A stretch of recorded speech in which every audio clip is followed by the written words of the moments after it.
네, 좋은 아침입니다. 오늘 아침에는 고린도후서 8장 1절부터 15절까지 말씀 살펴보겠는데요.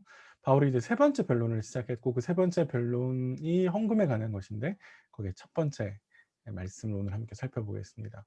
8장 1절부터 9장 15절까지가 헌금에 관한 변론이고 그것은 크게 세 덩어리의 이야기로 이루어져 있는데요. 헌금을 요청하고 그 요청한 것에 대한 변론이 따라 이어지고 그 요청한 것을 위해서 디도를 보내는데 그것에 대한 변론이 이어지고요. 또 헌금이 주는 유익에 관해서 변론을 합니다. 오늘 본문은 이렇게 구성되어 있습니다. 마게도냐 교회에 대한 예를 먼저 설명하고요. 그걸 통해서 본을 삼고 그걸 통해서 고린도 교회를 권면합니다. 그래서 헌금을 요청하라라고 완수하라고 요청하고요. 그리고 헌금 요청에 대해서 필요한 변론들을 바로 이렇게 합니다. 오늘 말씀 가지고 우리 같이 좀 몇 가지 본문 보시면 생각했으면 좋겠는데요. 첫 번째는 오늘 본문을 이해하려면 이런 배경이 좀 필요한데요. 예루살렘은 글라우디오 황제 때 굉장히 어려웠습니다. 왜냐하면 기근이 발생했기 때문인데, 그래서 바울이 예루살렘 교회를 돕고자 고린도 교회 헌금을 요청했었고, 그 헌금 요청을 했는데 고린도 교회가 제대로 바울의 요청에 부응하지 못했습니다. 그래서 이거를 뒤로부터 듣게 되는데요. 이런 배경 속에서 바울이 고린도 교회에 헌금을 요청하는데 먼저 마게도냐 교회에 본을 예를 듭니다. 마게도냐 교회는 하나님이 주신 은혜를 받아서 그 은혜를 거꾸로 드러낸 교회. 이래서 바울이 마게도냐 교회를 소개를 하는데요. 그들은 나름 환난과 시련에서 어려움이 있었지만 풍성한 연보를 드렸다라고 이야기를 하고요. 그래서 하나님이 주신 은혜를 삶에서 다시 은혜로 드러냈다. 라고 바울이 설명을 합니다.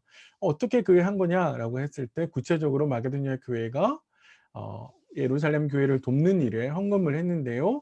그 헌금하는 모습이 힘대로 할 뿐 아니라 힘에 지나도록 자원했다라고 하는 것이죠. 특별히 바울은 그 자원의 구체적인 모습에 대해서 4절과 5절 그들이 먼저 바울이 요청하기 전에 그들이 먼저 자신을 헌금을 하나님께 드리겠다라고 자원했다. 그렇게 바울이 설명을 하고 있습니다. 우리가 두 가지 좀 생각해 보셔야 될 게 뭔가 하냐면 첫 번째는 헌금의 원리죠.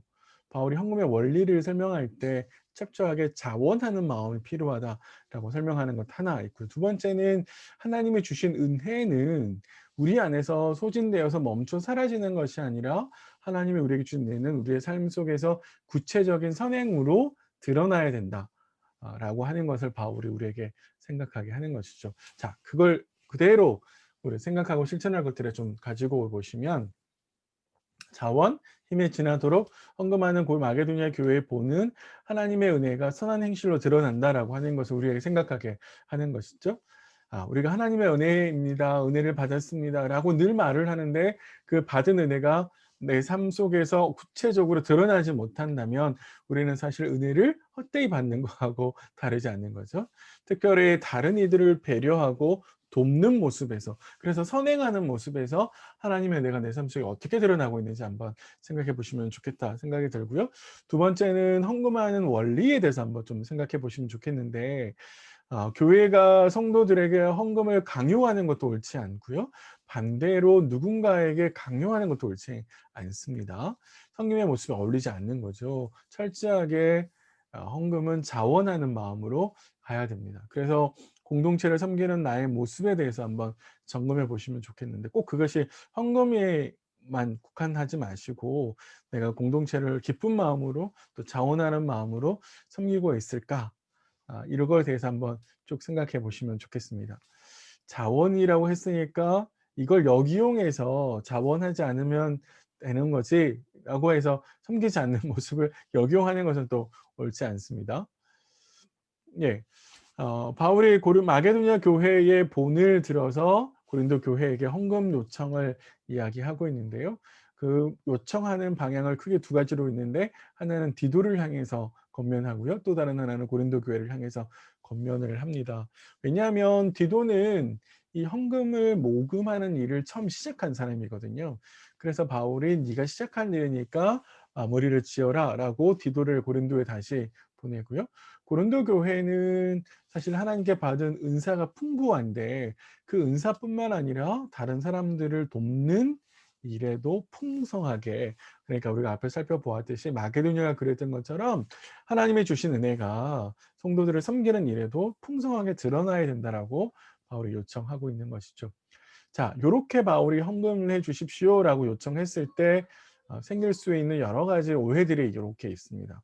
바울이 너무 강압적인 거 아닌가? 우리가 먼저 자원해야지 계속 지시해도 되는 건가? 아니, 그래서 우리 좀 더 가난하게 지내, 우리가 헌금하면 가난해지는 거 아닌가? 라는 생각을 할 수 있는데, 그것에 대해서 바울이 세 가지로 변론을 합니다. 첫 번째는 헌금을 요청하는 목적은 바울이 강압적으로 명령하는 것이 아니라 고린도 교회가 보여야 될 진정성을 보이는 기회다라고 설명을 하는 것이죠.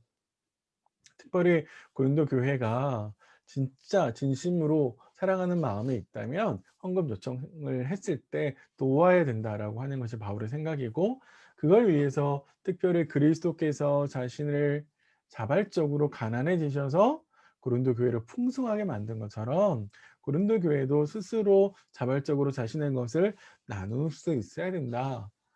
그래서 예수님의 자발적 가난의 예를 가지고 오죠.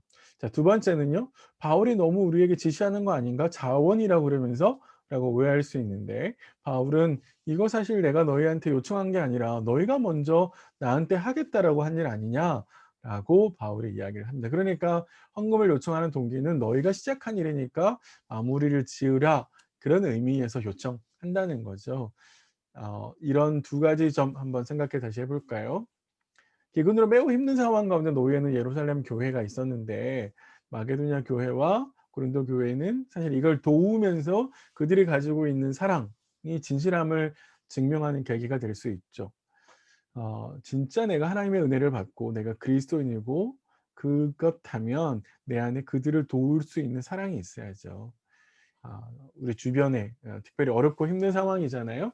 코로나 때문에 경제적으로 굉장히 어렵고 힘든데 그리스도의 사랑을 보여줘야 할 이들은 없는지 우리 주변을 좀 돌아보시면 좋을 것 같습니다.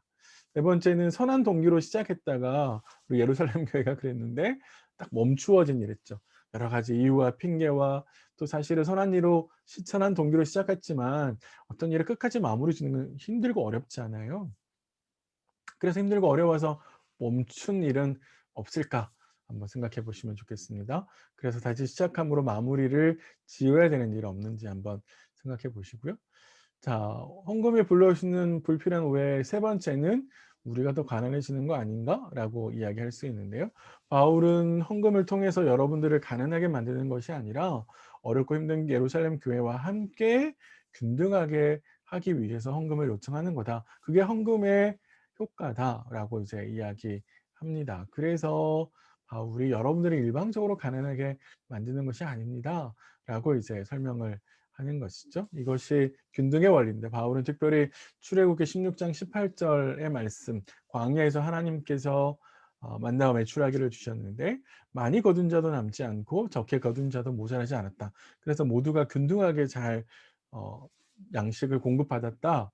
이렇게 광야에서 예를 들어서 새 언약 백성들도 모두 다 균등을 실현해야 된다라고 하는 것을 설명을 합니다.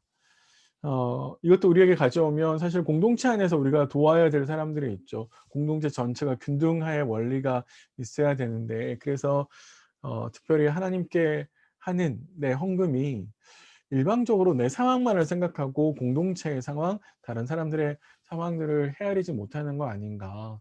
그런 점에서 한번 내가 헌금하는 것이 이 정도 하는 액수가 적절한지, 공동체 어렵고 힘든 이들을 잘 보살피고 있는 건지 한번 생각해 보시면 좋을 것 같고요. 끝으로 이제 헌금 이야기가 나와서 이거 한번 생각해 보시면 좋겠는데, 한국 교회가 행하고 있는 헌금의 종류, 방식, 이게 바울이 지금 우리에게 자원하는 원리에 잘 부합하는지 한번 생각해 보십시오.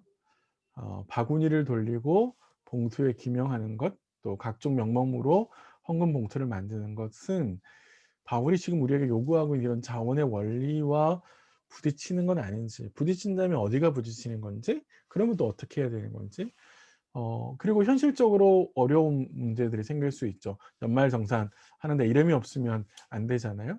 이런 것들은 기명해야 되는 거 아닌가 생각할 수 있는데, 그걸 또 해결할 수 있는 방법은 없을까? 그런 점에 있어서 말씀을 좀 같이 생각해 보시면 좋겠습니다. 오늘 말씀은 바울이 고린도 교회에 헌금을 요청하면서 그에 따른 변론들을 하는 자리에 있는데요.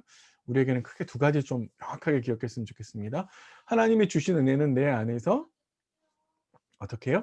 예, 선한 행실로 드러나야 된다라고 하는 것. 두 번째는 헌금이 내가 그리스도인으로서의 진정성이 있는 건지 사랑이 있는 건지를 증명한다. 이 두 가지 말씀 오늘 좀 기억하시면서 하루를 좀 보내셨으면 좋겠습니다. 저는 내일 아침에 다시 찾아뵙겠습니다.